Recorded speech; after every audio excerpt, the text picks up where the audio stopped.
The clock above the emergency doors didn't move. Or maybe I just couldn't see straight through the fog of tears. A nurse finally came out, slowly pulling off her gloves. She didn't have to say anything. I knew. He was gone. Ethan. My husband. My best friend. One minute he was on his way home from work, the next his heart just gave out behind the wheel. A silent attack. Quick. Cruel. They told me he didn't even feel pain. But I did. I sat alone in a cold hallway chair, shaking, clutching the strap of my purse like it was the only thing keeping me upright. My hands dialed automatically. I needed someone. Anyone. I called my mom. Mom, it's Ethan. I choked out. He's gone. He's gone. Can you please come? I can't do this alone. There was a clatter of dishes in the background. Laughter. Music. Then her voice. Oh, honey, we're at your sister's birthday dinner right now. Can it wait until tomorrow? Everyone's here, and we just brought out the cake. I didn't respond. Couldn't. She said, try to get some sleep, all right? We'll check in soon. She hung up. They never showed. Not that night.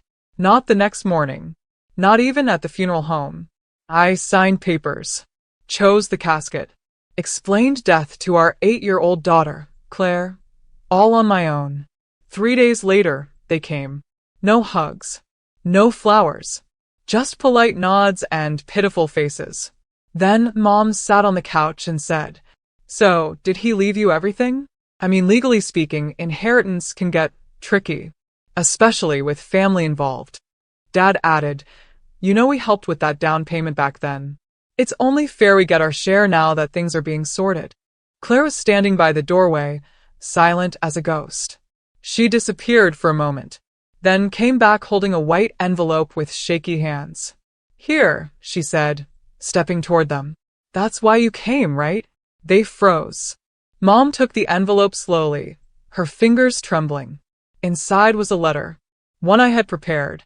One that explained everything they needed to know about the will, the trust, the reality of what Ethan left behind. But Claire didn't wait for their reaction. She walked back toward me, took my hand, and said, can we go home now? My name is Anna Graves. And from wherever you're watching this video, stay with me. Because losing the love of your life is a kind of death. But being forgotten by your own family? That's the part that doesn't stop hurting. I used to believe that if I did everything right, they'd see me. That if I got the good grades, stayed quiet, didn't cause problems, they'd finally look at me the way they looked at her. My sister, Lily. The golden girl. The one who got the new dresses, the extra dessert, the louder cheers at graduation. Even when she barely passed. She had a laugh that made people turn their heads. I had a quiet voice they forgot in the car. When I met Ethan in college, I finally felt seen, not just looked at, but seen. He wasn't flashy. Not a six-figure guy or some brilliant entrepreneur. He worked as a paramedic. Came home smelling like hospitals and kindness. He listened when I spoke. He held space when I cried. But to my parents, he was a waste of potential. He's just average, Anna. Don't you want something more? I mean, what can a man like that really give you?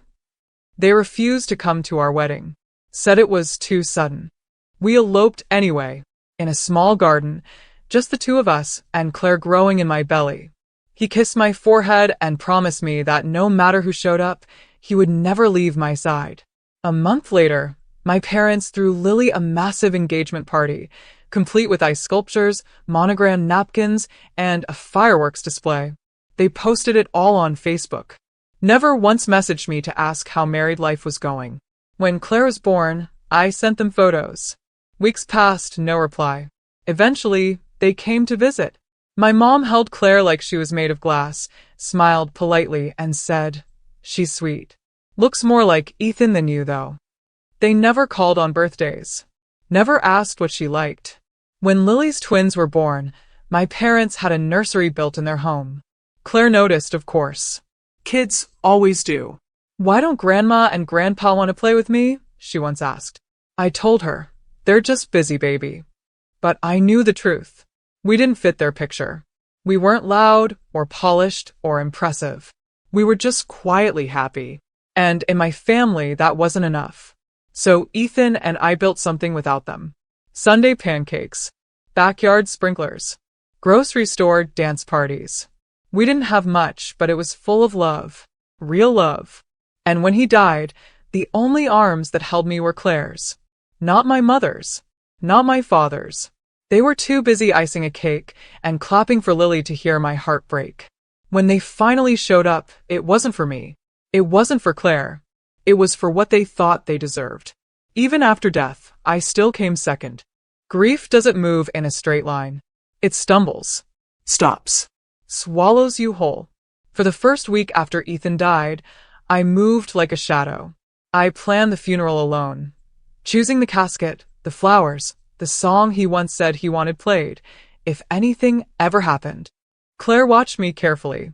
She didn't cry much at first. Just followed me from room to room, holding my hand like she was the one keeping me upright. My parents didn't send flowers. Didn't offer to help. Lily posted a black and white selfie with a caption. R.I.P. to my sister's husband. Life is short. Love your people, broken heart. She spelled his name wrong. The day of the funeral, my parents arrived 10 minutes late. They sat in the back. Left immediately after. Didn't say a word to Claire. That night, the silence in our house felt different. Not just empty, but vacant. I was pouring tea 2 days later when my mom called. Her voice was soft. Gentle even. Hi, sweetie. How are you holding up? I almost cried hearing that tone from her. Almost. Until she added, we were wondering if maybe we could stop by. Just to talk. They came the next morning, dressed like they were meeting a banker. My dad even wore a tie. We sat in the living room, where Ethan's slippers still sat near the fireplace. We were just thinking, my mom started, Ethan had a lot going on. A house, some savings, right? We know he wasn't rich, but... She trailed off, looked at my father. Dad cleared his throat. It's just that, technically, we are family. And with things like this, it's always good to be transparent. About what's left. About how it might be divided. My heart didn't break. It hardened. They didn't come to check on us. They didn't ask how Claire was sleeping. They didn't even say they missed him. They came for money. I'm sorry, I said, swallowing everything I wanted to scream. Are you asking if Ethan left you something? Mom gave a tight smile. Well, I mean, we helped with things over the years. The down payment, remember? And it's only fair. Claire was in the hallway, frozen, holding her sketchbook. They didn't see her, but I did. That night, she climbed into bed with me and whispered, they were talking about Daddy's money. I nodded, gently stroking her hair. What did they mean by split fairly? I swallowed hard. Nothing that matters to us, baby. But in my heart, something shifted. They hadn't lost a son-in-law. They didn't mourn him. They didn't even really know him. They just saw his death as an open door. They came with fake sympathy, but what they really brought was a calculator. And that's when I knew. They didn't lose a person. They saw a payday. I never believed in revenge, not the loud kind. The kind that screams and breaks and burns things down. But silence? Silence is a different kind of fire. The morning after their visit, I called Ethan's lawyer, Mr. O. A quiet man with kind eyes who once said, Ethan may not be rich in money, but he's rich in preparation. He was right. Ethan had left everything in order. A living trust. A detailed will. Claire's college fund. Life insurance. Emergency documents. He'd protected us. Even in death. Mr. Rowe met me in his office with a folder already labeled, Anna Graves and Claire, personal and confidential. We went through everything, page by page. Ethan had left every cent to Claire, with me as the sole trustee. Nothing to my parents. Nothing to Lily. No loopholes.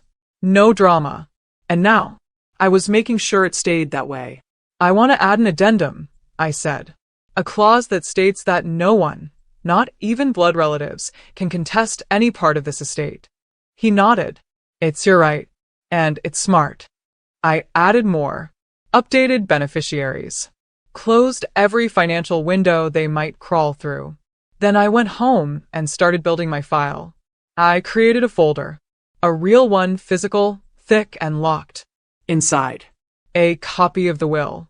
Statements from the trust. A letter addressed to whom it may concern, detailing the harassment. Screenshots of my parents' messages. And one handwritten note from Ethan I'd been saving. Whatever happens, protect Claire first. She's our legacy. I wasn't angry anymore. I was ready. That night, as I sat at the kitchen table sorting papers, Claire came into the room. She was holding her stuffed bear and rubbing her eyes. "What are you doing, Mommy?"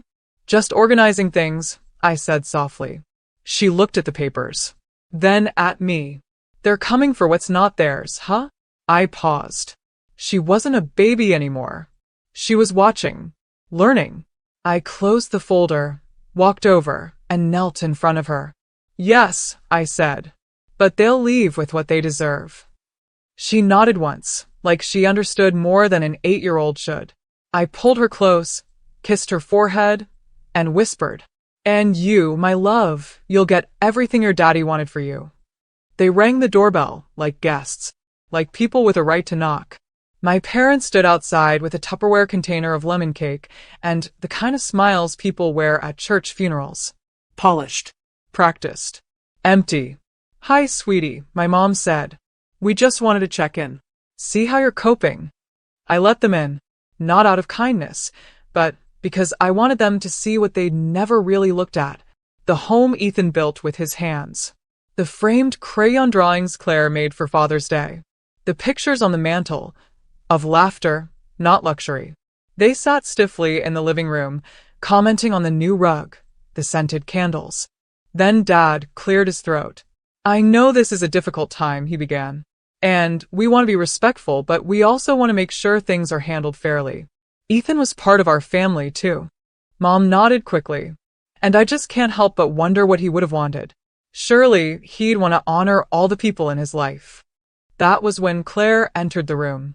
Quiet. Calm. Holding a sealed white envelope with both hands. She walked straight to them.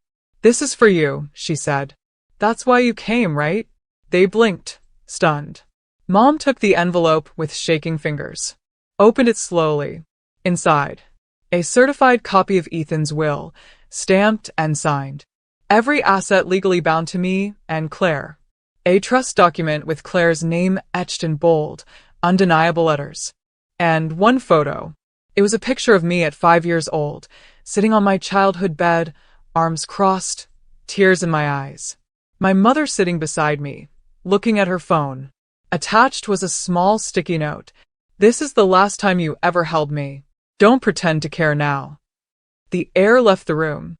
Mom's lips parted, but no sound came out. Dad looked pale, like he'd seen a ghost. Claire stood tall, voice steady. Daddy left everything to the people who truly loved him. That's what he wanted. They didn't argue. Couldn't. The truth had come wrapped not in fire, but in paper. Unshakable, legal, cold, and most of all, earned. They placed the envelope back on the coffee table and stood. I didn't walk them to the door. Claire didn't say goodbye. The only sound as they left was the slow creak of the floorboards. Like the house itself had waited years for them to leave. The storm came the next morning. Not rain, not thunder, just a barrage of angry texts and voicemails. My mom's voice, high-pitched and furious. "How dare you humiliate us like that, after everything we've done for you?" Dad's message, cold and clipped. "You think this is over? Just wait until the family hears what kind of daughter you are." They'd finally read every page of the documents Claire handed them, and they didn't find loopholes. They found locks, airtight, ironclad, untouchable. So they did what manipulators do when control slips. They performed. Lily called next, sighed dramatically, and said, "Look, I'm not trying to pick sides, but they are our parents. They raised us, fed us. Maybe just give them something? Anything?" I didn't yell. I didn't defend. I asked one question. "Do you remember your wedding?" She paused. "Of course." "Do you remember the $30,000 they spent on the venue? The designer dress? The private chef?" "Yeah." "And the down payment on your first home?" Silence. "I paid for my own wedding," I said. They didn't even show up. Ethan and I slept in a borrowed motel room that night. No gifts. No calls. More silence. They raised you. They tolerated me. That was the last time Lily called. But the story didn't stay quiet. Our cousin Leah, blunt, unfiltered, texted me after seeing the scene unfold in our extended family group chat. Your mom's trying to say you stole from the family. But I saw the documents. Claire's name is on everything. Ethan protected you. I respect that. Others reached out, slowly. Carefully.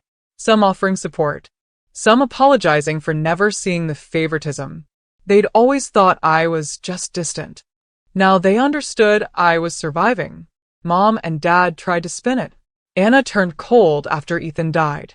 She's poisoning the child against us. She's unstable with grief. But their story unraveled just like their grip.